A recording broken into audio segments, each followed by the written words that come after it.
Welcome, everybody, to Do More Better. This is episode 7.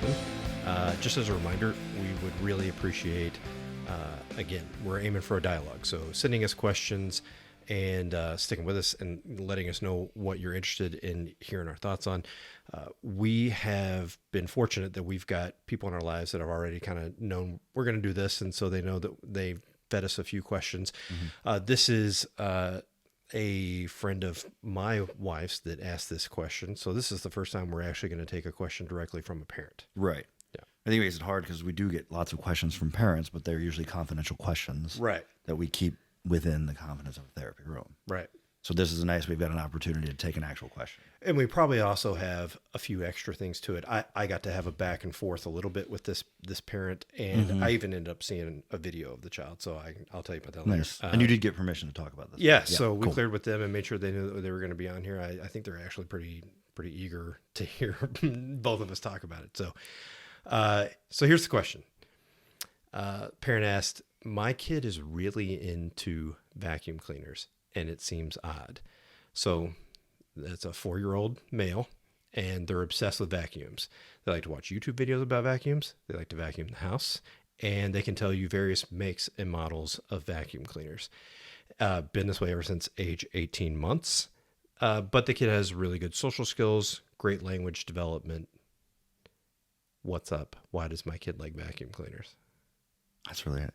I think you talked to me about this before. I didn't realize they were male. Yeah. I don't know why. That was so. There's one of my I think I biases. first actually presumed it was female when I first heard about it. Yeah, I don't know why that would be. I mean, I think I probably get some bias that I have there for that, but male, okay. It also makes sense. So maybe they're a little more obsessed with the parts of the vacuum too. Okay. So what was your take? Do you So the long story short was I shot a response back to this parent, and the parent told me like, okay, yeah, that totally sounds like my kid. But let's at least, try to engage with the idea that maybe we haven't actually had a back and forth with the parent. Like if you got put this question in front of you, a parent came into you were doing a diagnostic interview, and they're like, yeah, by the way, he's like really into vacuum cleaners. Like, what would you think and what would you say? Right. And I think that the conversation we've had before about this, just to be open, is that like this is rarely a question I've gotten. It's like maybe we get the question of my kid's really into this thing. Okay, yeah, and that's what I wanted to take it is, but I think that could be applicable to even this question. Is I've gotten lots of kids come in where a parent sees a behavior that seems really odd, and even from a psychologist who's seen lots of behaviors, sometimes they're very odd. And I think my first thought on this is just because it's odd and different does not make it pathological. So that is my very first take on this. I think, interestingly enough, is a good psychologist is one who's not likely to pathologize. You think, oh, you're a psychologist. Like, what disorder do I have? And right. Are you watching me? Yeah. What do you think I'm thinking? Me? And I would say sometimes it's the opposite. A good psychologist is actually interpreting less. They're actually watching behavior. We understand that there's a very wide range in what is normal in behavior. And so I think my initial thought that I think your interpretation that you've talked about is much better than mine. I'm sitting here like listening to what you're talking about, and I think like I don't know how much I would have right off the bat thought I agreed with you, but the more you're talking about it, I actually really, really agree with you. Okay, good. Just so I guess the point being is let's not overdiagnose anything. There's if you're an adult listening to this, in your personal life, you've probably had some weird things that you did when you were a kid. If you have kids, they do some weird things. It does not necessarily mean that there's something pathological with them or something majorly wrong with them. It might just be, just some odd eccentric interests that they have. It could just be just normal behavior too. I wonder, I don't think we even knew we were going to get into this kind of territory, but I kind of think when you take your kid to the general practitioner, just take them to the pediatrician. I feel like from what I've seen from pediatricians, a real general response is like, hey, this is not that big of a deal. But if you take your kid to a GI specialist, it's like, this has to do with something specific. Like it's kind of the nature of our job working with this wide variability that I think sometimes are almost, we have to be mindful and be careful of it, that our default response is this is probably not that big a deal. Parents are coming in like, hey, this is a big deal. And it's difficult, I think, sometimes to hear as a parent, like, I don't think this is that big a deal. Right. I as I said that, I was sitting there thinking, when we bought a house, we had the house inspected. There were little things wrong with it, but the inspector didn't make that big a deal about them. Right. But then when we call the plumber over or we call the electrician over, there's always a big problem with the electrical work or with the plumbing. The general inspector generally said, oh, yeah, there's this. You could fix it at some point if you wanted. But the plumber is like, well, this is going to be $10,000 if you get. It seems to be that's exactly what you're talking about. Yeah. The pediatrician often is going to say this is normal, which is totally unsatisfying for a parent to hear. Right. And maybe true. So yeah, maybe true. Yeah, I think it depends. It's just I don't know why I was having that kind of thought sitting here thinking like, I think most of the time our general thought is like, okay. I wouldn't have probably put it together unless you phrase it the way you did, where it's like we're not pathologizing things a lot of the time. Mm-mm. But I would say if you look back through the episodes we've done so far, most of the time we're not pathologizing things like, oh yeah, this is just a pretty typical thing going on.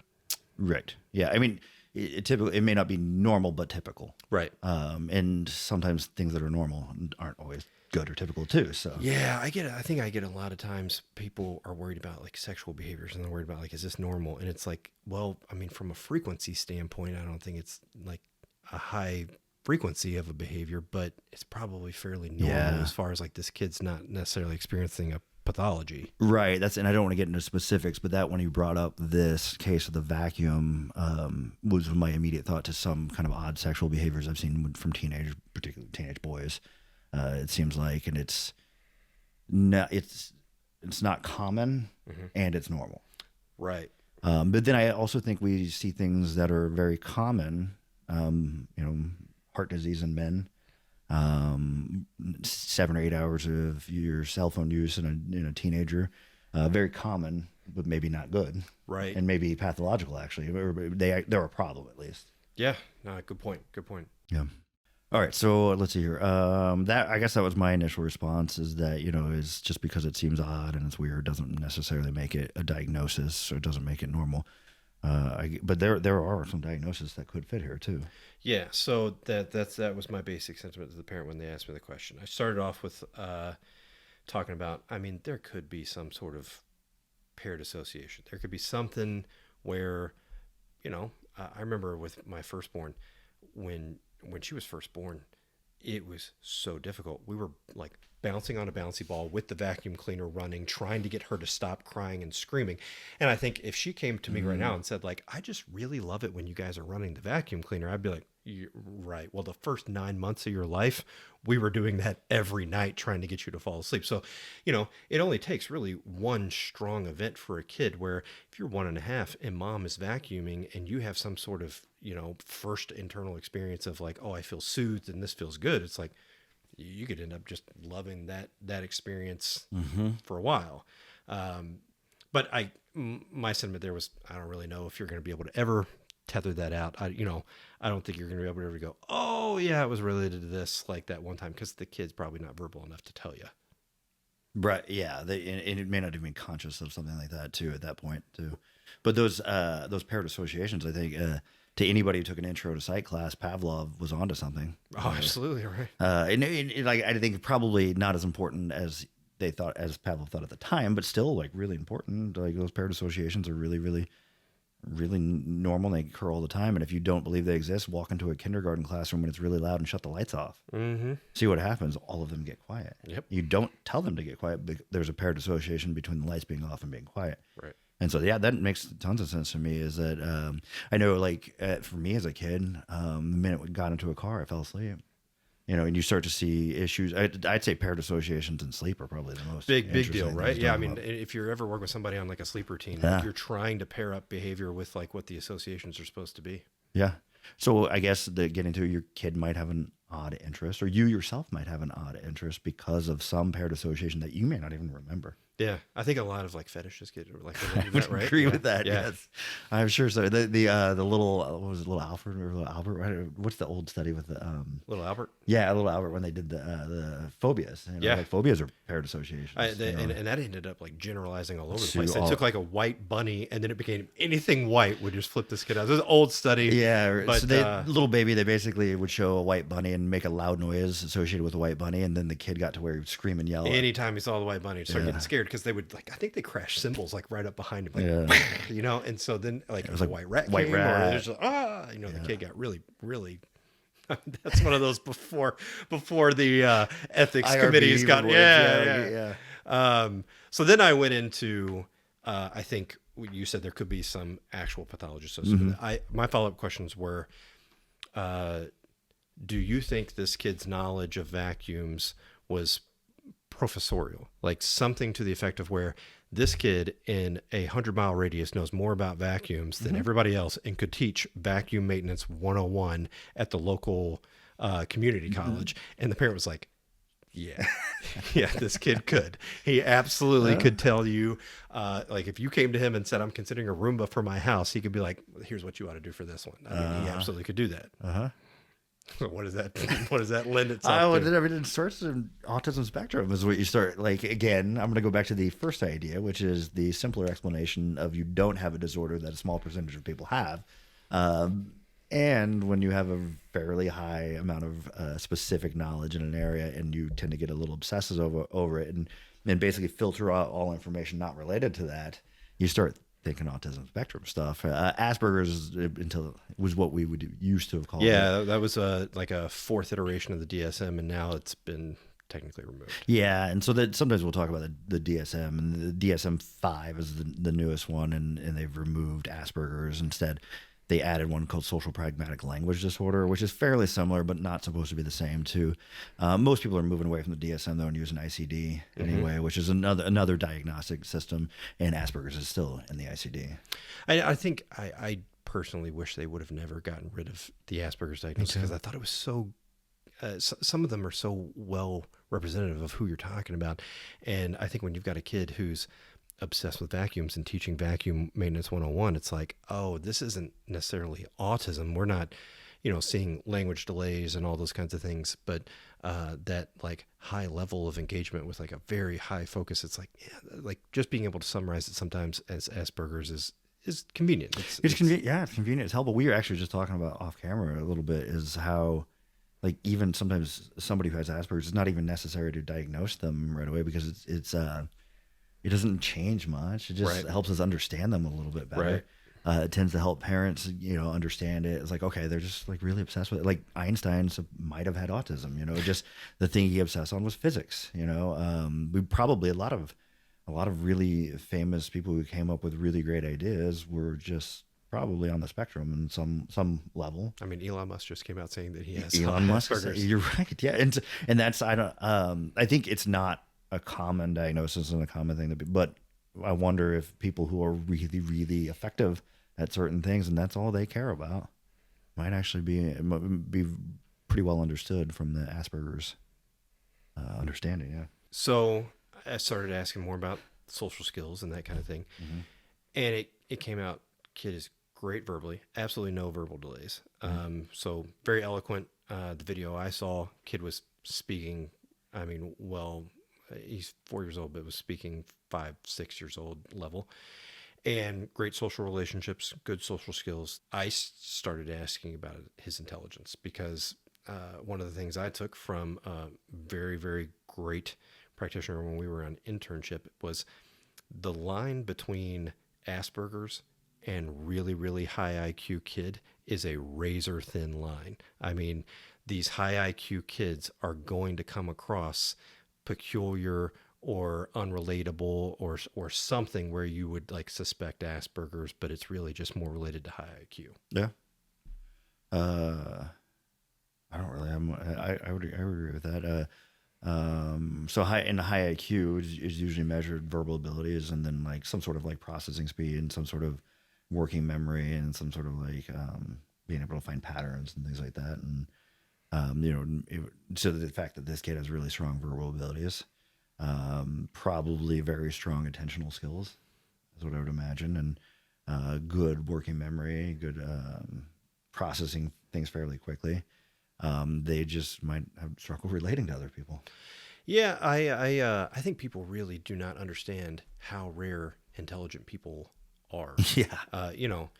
You and I talk a lot of the time that like we're really not that intelligent. It's just that we're applied and we get hardworking, and it comes out as if we're, I don't know, intellectualizing a lot of the time. But really, I mean, the people out there that are like rocking these high IQs, I mean, the population is so small. Like the percentage of people that can qualify for Mensa is a really, really small percent of the population. I think like over 130 IQ is like, was it like 3%? Yeah. Something very small like that. Yeah. And then really even gauging like high human potential. It's like, there's a lot of people in the NBA. There's really only one LeBron James. I mean, that is a rarity. Right. Talent is very rare. Yeah. I mean, even relating Einstein's IQ to 130, I mean, he was probably some level that we couldn't have measured. At a certain point, it's really difficult to measure Right. people because they are smarter than the people who wrote the test. Yeah. And so they usually see something wrong with the test, and like it gets to a point you can't measure it. Yeah. Okay. So that would make sense. So high IQ here, which I hope that the parent found something nice and something maybe some peace in the idea that maybe their kid is really bright. Yeah. So she did confirm that the kid is very intelligent. 4-year-old, about ready to read, and that's extremely advanced. And what I started asking about was as far as the social relationships. High IQ, a lot like autism, is going to distance you from your peers as you go along. I mean, it is a gap widening thing, meaning a 4-year-old with a high IQ can relate to 4-year-olds pretty okay, pretty well. By the time you get to like 17, it's like, okay, the distance between me and my peers now has grown so wide. I always kind of use the example, kid was into electric guitars. You play electric guitar more than I do. But if you go to your friend and your friend goes, yeah, man, this song rocks. And you go, hey, actually, you know what they're playing there? They're playing a 69 Gibson. And that was the first year that they changed the pickups. And like your friend just goes, uh-huh. Like, cool, man. And like, Which you say that makes me think we all have a little bit of Asperger's in us. Then right, yeah. We all have something that we know a lot about. It's like, oh, did you try, the special down at the so-and-so restaurant today? Yeah, actually, they brought in like a special fish from the East Coast. And it's like, so somebody is kind of obsessed with that little thing. I do that a little bit too. Yeah. So, it makes it, which it kind of gets at, like, we've kind of talked about how, like, we think that autism is actually an attention disorder, but like in the opposite direction of attention deficit hyperactivity disorder, the ADHD that you'll hear, because like it is an attention disorder in that like we filter out all information that is not interesting to us and only focus. They look at attentive, but they're really not inattentive. They're just still paying attention to the thing that was talked about 5 minutes ago that you moved away from. Right. Yeah. Or they're still on that topic. And that's where I see it like clinically is, they get really into who the writer for the game of Dark Souls or something like that was. And, or like how they change, the framing rate to make it so, and like, so it's like, yes, they're talking about video games the same way a lot of other kids are, but they're a lot more focused on some detail about it that not everybody really cares about. I probably had at least 2 cases really come to mind where families came into me asking about Asperger's, and we ended up finding out that the kid was just high IQ, just ridiculously high IQ, and they were struggling to relate to people because 97% of the population could not keep up with where they were operating. Yeah, I don't get a lot of that. Like you said, it's rare. Yeah. Just talent in anything is rare. So, well, even when I say 2 cases, I mean, that's 2 out of like thousands. So, yeah. So parent got back to me and said, yeah, definitely really, really intelligent. And so I came back with, okay, I mean, the simplest explanation here would be maybe the kid just likes vacuums. Maybe there's something like we take for granted a lot of the time that like taking a kid to Disney World. Dude, if I took you to Disney World, how entertained would you be? It depends which part of it. I would say pretty minimum all over. No, that's actually bring it up. It's like we went to Disney World a couple of years ago, and I remember when I went as a kid, I loved Disney World. When I went as an adult, I loved Epcot. And so there's something that shifted in me to where all of the different cultural experiences at Epcot were much more interesting than people dressed up in suits and things like that. So yeah. I guess I think about the idea of, sometimes the 4-year-old likes playing with the box more than they playing with the toy that was inside of it, because they don't look at a box and think, well, that's just a box. We look at a box and go, like, if you were playing with a box, I'd be like, idiot, why are you playing with a box? It's just a box. Right. So, you and I, Disney World is just a place, but to 4-year-olds, Disney World is the Magic Kingdom. It's amazing. So as you age, there's a it's hard to free a young mind, as they say in the Matrix. So we'll probably talk about any the Matrix chance a to lot. get the Matrix. Yes, I got it in. So it's hard to free a young mind, as a young mind is capable of turning a box into a rocket ship and turning a box into a horse. Or we see a box, and a box holds things, and that's what we see. And we see somebody in a suit. They say Mickey or Minnie, and so it makes sense. And so that as you age and as you become a more actually wiser, and I mean, you can't say smarter because you're the same smart, but you have more knowledge at that point. And as you have more knowledge, it actually becomes more difficult to find entertainment in those things. Yep. And so you have a 4-year-old who's highly intelligent, they're acting more like a 6-year-old. You have a 10-year-old who's acting more like a 17-year-old who doesn't find the same things interesting as the 10-year-olds do. And even then, if you go back to young kids, young kids really enjoy watching the same thing over and over and over again. I can tell you, my kid was sick one time and we watched Frozen 18 times. She was not fazed by anything past number 2. And for me, it was, oh dear God, do we have to watch this again? She was sick, so I humored her. Great. But if you think, I've never seen The Lion King. Oh, have you not? Dude, when you say I've never seen The Lion King to somebody, it is the same thing as saying, like, I don't know, what is it, like the most offensive, like, I want kids to get cancer or something like that. It's like everyone looks at you like your indictment on the rest of us or something. It's like I've never seen it all the way through. I just did it to you. You did it. You just did it. It's like you say it, and it's like, oh my God, you have a third eye right there. You've never seen it. But okay, so yeah. I think when I was a kid, I know my mom has told me before that my favorite channel to watch was the commercial channel. And it was like seeing the same commercials over and over again a lot of times, but they're short and they're to the point and they're entertaining and they're loud and they're like, and so, yeah, the repetition seems to be something that humans really, repetition predictability seems to be something that we're drawn to. And as a young child, it would make sense that you're drawn to it even more because predictability is safety. Yeah. And they're just trying to make sense of it. Yeah. Yeah. So you and I look at a vacuum cleaner and think, crap, that's the chore I have to do on Saturday. And a child might look at it and go like, holy crap, like something was there and now it's not. And it went through a system of tubes and I can unplug it and then it doesn't work. The tubes just stopped. I mean, truly a young mind can find something for sure absolutely miraculous about a vacuum cleaner. Right. I'm just saying functionally, like, so, and also if the first time you did that, your parents were like, that's really cool. You use the vacuum. So you got attention for it. It is in itself. It's going to be like even Freudian or Pavlovian, we can look at straight behavior. Yeah, absolutely. It is loud. It is, you are in control of it. It might have some automatic reinforcing capacity to it.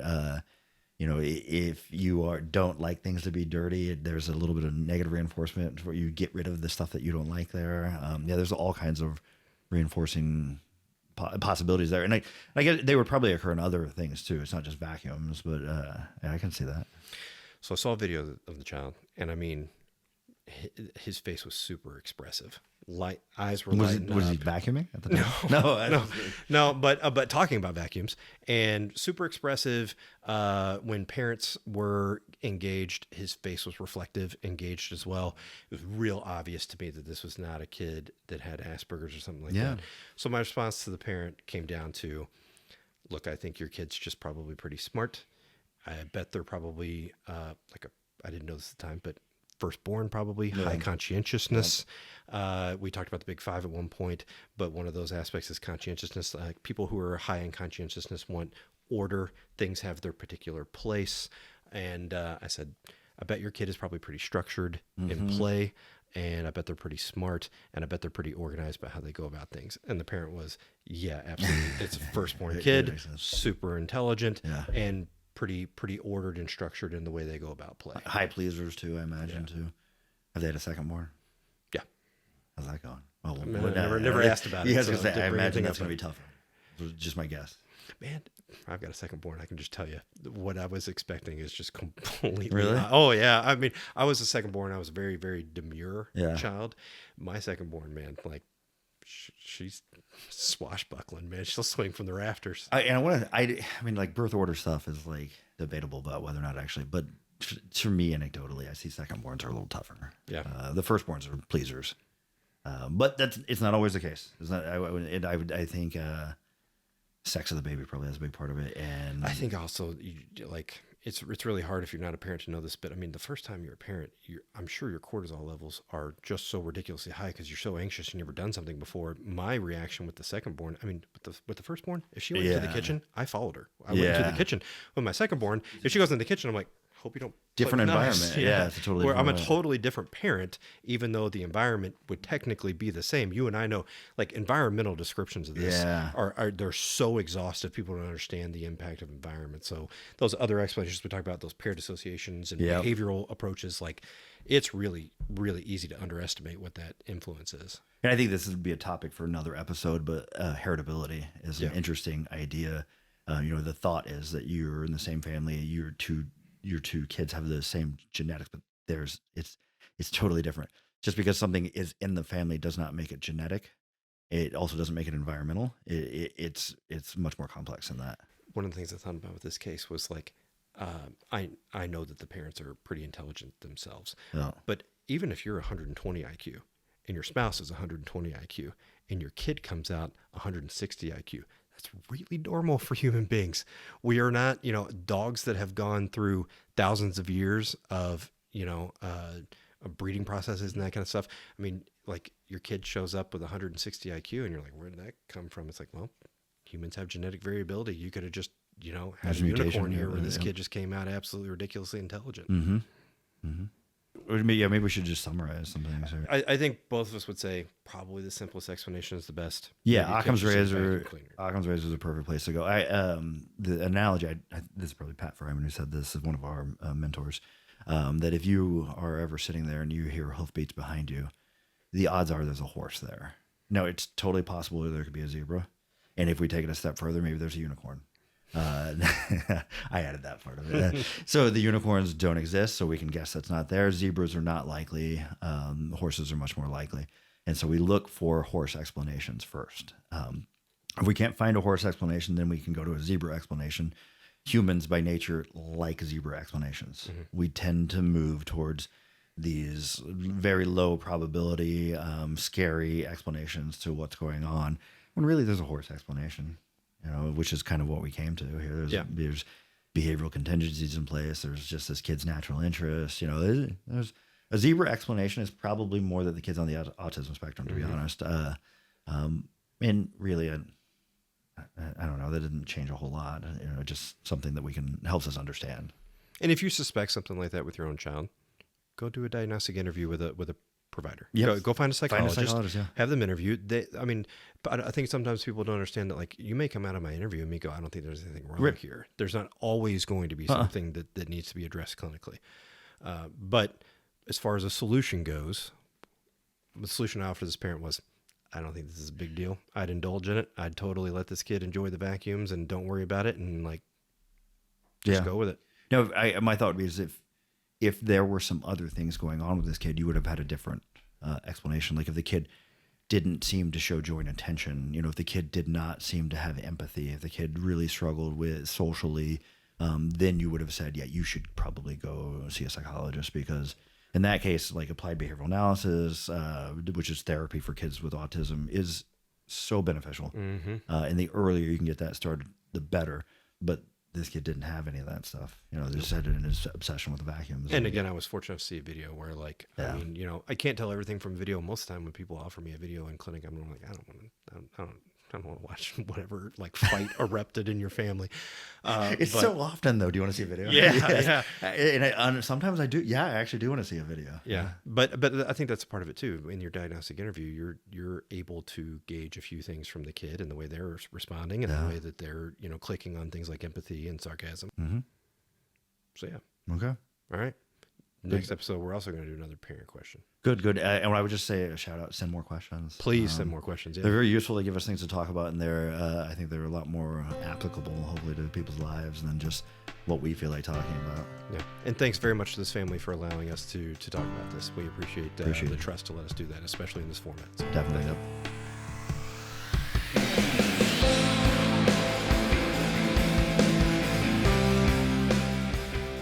Don't forget to click like and subscribe. You can follow us on our Instagram at DMB Psychology for updates and to submit any comments or questions. You can also find us on our website, domorebetter.buzzsprout.com, where we have info on all episodes as well as our donations and merchandise links if you'd like to support the podcast. You can search for us on YouTube and all major podcast platforms under Do More Better.